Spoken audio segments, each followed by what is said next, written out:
dalihan mo, CJ. Mag-ingat ka. Bye-bye. Oo, babay. Ako, umuulan.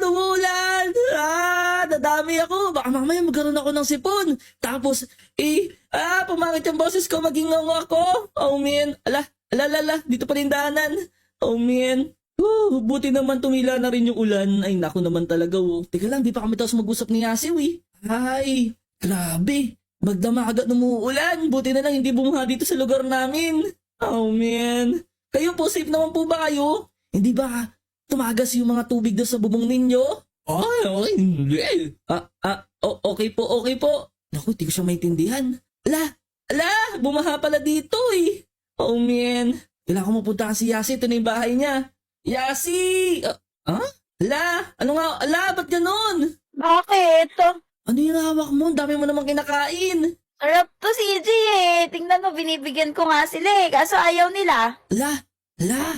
Naku po, mga bata. Nakikita niyo ba yung nakikita ko? Oh, man. Mukhang tinamaan nata si Yasi ng virus. Pero dapat hindi niya malaman. Tignan niyo, nagbago na agad yung itsura niya. Kumain. Grabe, sarap kumain. Oh no! Parang lumulusog siya pero naku, yari tayo pagka nalaman niya at sinabi ko yun. Baka mamaya bugbugin niya ako sa katawan. Oh man! Yasi! Bakit? Parang lumalayo ka sa akin, CJ. Gusto mo ba nitong cookies? Ayan o, favorite mo dan yan eh. Kain ka. Favorite ko to pero Yasi mo, nasobrahan ka nata sa cookies. Bakit naman? Oh Alam man! mo eh, gugutom pa nga din ako eh. Alam mo, CJ, kahit ang dami ko nang nakain na cookies tsaka cake, parang nagugutom pa din ako talaga. Nako, kanina pa nga ako napapagod nguyangan ng nguya, pero nagugutom pa din ako. Oh man! Mga bata, tulungan niyo ako! Paano ko sasabihin at paano ko gagawa ng paraan na bumalik yung katawan niya sa normal, yung papayat siya? Yung tipong hindi ko kailangan sabihin sa kanya na tumaba siya.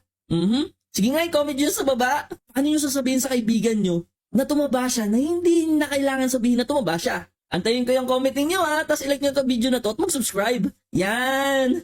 Naku po. Yasi. Ano yun? Dito ka lang ha. Babalikan kita. Oo, dito lang talaga ako. Kakain lang ako. Sakto, muulan. Ang sarap kumain. Ay nako! Paraan! Naku, umuulan na naman.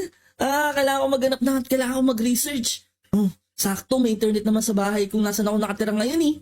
Teka, Ay, naku, basa na ako. Wala na. Yun. Bukas. Buti na lang nakauwi ako. Pero teka. Kailangan ko mag-computer. Kailangan ko research ko anong klaseng pampapayat ang pwedeng kainin ni Yasi. Tama. Eto na. Ayun, aray. Base dito sa na-research ko, kailangan daw kumain ng mga healthy foods ni Yasi. Kailangan niya kumain ng mga carrots, potato, egg, at saka syempre fish para sa mga protein. Tama. Kaso ang problema, paano niya bibitawan yung mga cookies? Ay nako, siguro naman wala na siya ibang mga sweets na dala-dala doon. Ako, umuulan pa rin. Oh man. Nay ko po, tao po. Uy, CJ, nandito ka na pala. Kain ka, dahil ko pagkain. Oh man. Naku po, nagkaloko-loko na. Nasabi mo?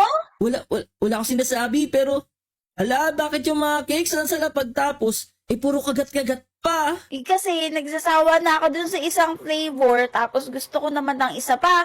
Tapos gusto ko ulit kainin yung iba pa.